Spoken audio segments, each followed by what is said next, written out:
আসসালামু আলাইকুম বন্ধুরা।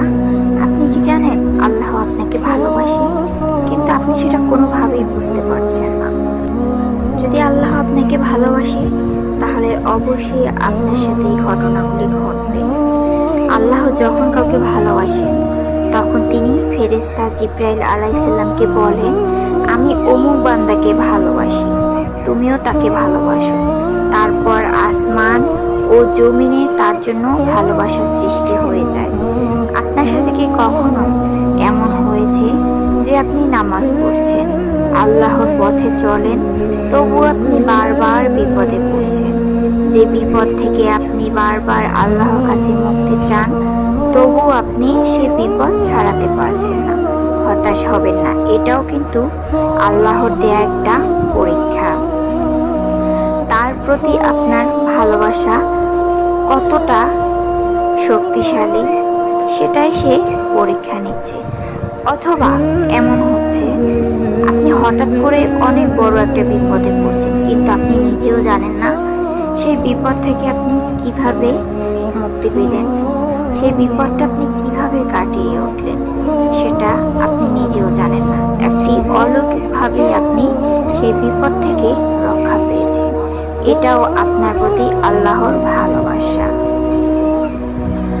আর যদি কখনো আপনার উপরে বারবার বিপদ আসে, তাহলে কখনো অধৈর্য হবেন না, বেশি বেশি আল্লাহকে ডাকুন, কারণ তিনি আপনাকে এই বিপদগুলো দিয়ে পরীক্ষা নেন যে আপনি তাকে বেশি বেশি ডাকেন, তার কাছাকাছি থাকেন।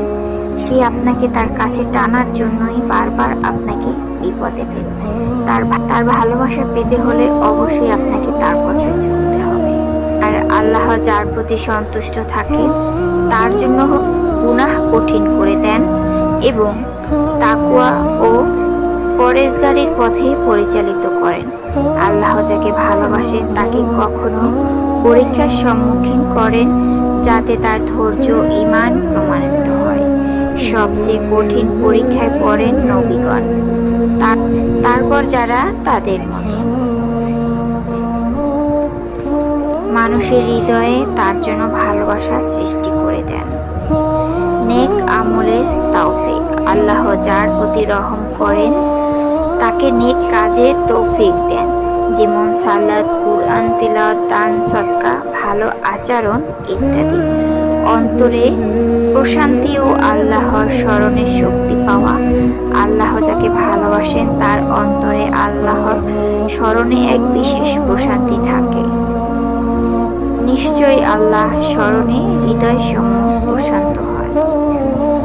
আপনি যদি দেখেন যে আপনার অন্তরে দ্বীনের প্রতি ভালোবাসা, গুনাহ থেকে বাঁচার চেষ্টা, দুঃখ কষ্টে ধৈর্য এবং আল্লাহর স্মরণে শক্তি আছে, তবে এগুলো আল্লাহর ভালোবাসা নির্দেশ হতে পারে। আল্লাহ আমাদের সবাইকে তার ভালোবাসার উপযুক্ত করে তুলুন। আমিন।